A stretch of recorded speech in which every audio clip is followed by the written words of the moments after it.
আজ শর্মাজির জন্মদিন, তার জন্য আমি কেক বানিয়েছি। বাটারস্কচ কেক তার খুব প্রিয়, প্রতি বছরই বানাই, এবছর আবার আমি বানিয়েছি।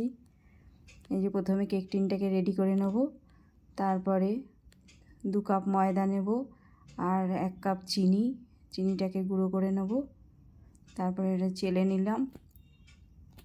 তারপরে দিয়ে দেবো 1 চামচ বেকিং পাউডার আর 1 চিমটে বেকিং সোডা। যদি সেটাও চেলে নেব। তারপরে শুকনো উপকরণগুলো একটু মেখে নিতে হবে, মিশিয়ে নিতে হবে। তারপরে দিয়ে দেবো 4 টেবিল চামচ মতো ঘি, 1/2 কাপ দুধ আর 4 টেবিল চামচ মতো মিল্ক ম্যাড আর একটু বাটারস্কচ এসেন্স দিয়ে একটু মিশিয়ে নিলাম। তারপরে কড়াইটা বসিয়ে দেবো নুন দিয়ে, তারপরে উপরে স্ট্যান্ড দিয়ে ঢাকা দিয়ে দেবো 10 মিনিটের জন্য। একটুখানি নুন দিয়ে দিলাম।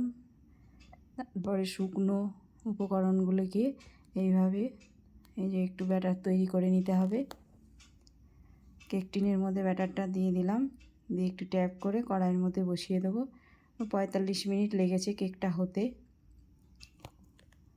এই যে একটু চেক করে নিলাম যে হয়েছে কি না। তারপরে একটু বাটারস্কচ কেকের মধ্যে থাকে একটু সসের মতো, ওটা একটু তৈরি করে নিলাম চিনি দিয়ে। তারপরে করব আইসিংয়ের জন্য একটু ক্রিম, একটু ফুড কালার দিয়ে দিলাম। ক্রিমটা একটু কালারিং হবে, একদম হোয়াইট হবে না, একটু ক্রিম বাটার কালার হবে। তারপরে কেকটাকে এভাবে কেটে নিলাম।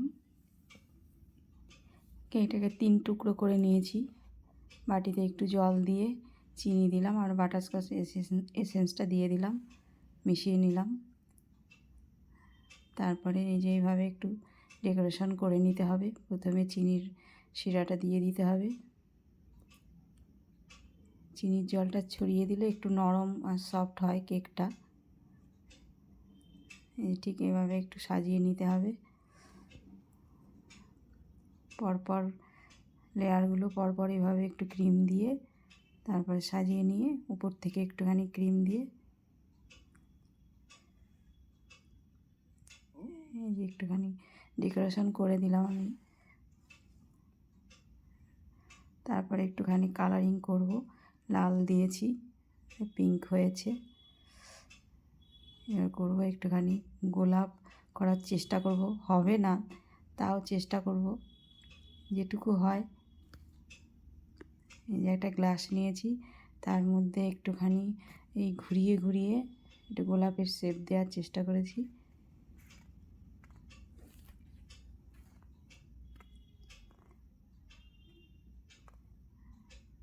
এই যে এইভাবে একটু ঘুরিয়ে নিলেই হয়ে যাবে।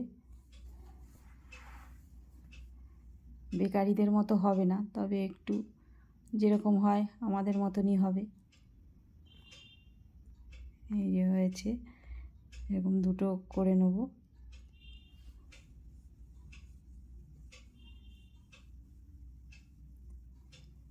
তারপরে পাশ থেকে একটু ডেকোরেশন করে দেবো গোল গোল স্টার নজল দিয়ে,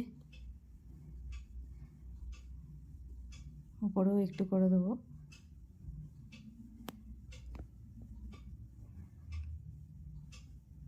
কিছু চকলেট বল ছিল, উপর দিয়ে দিলাম, হয়ে গেল। ধন্যবাদ।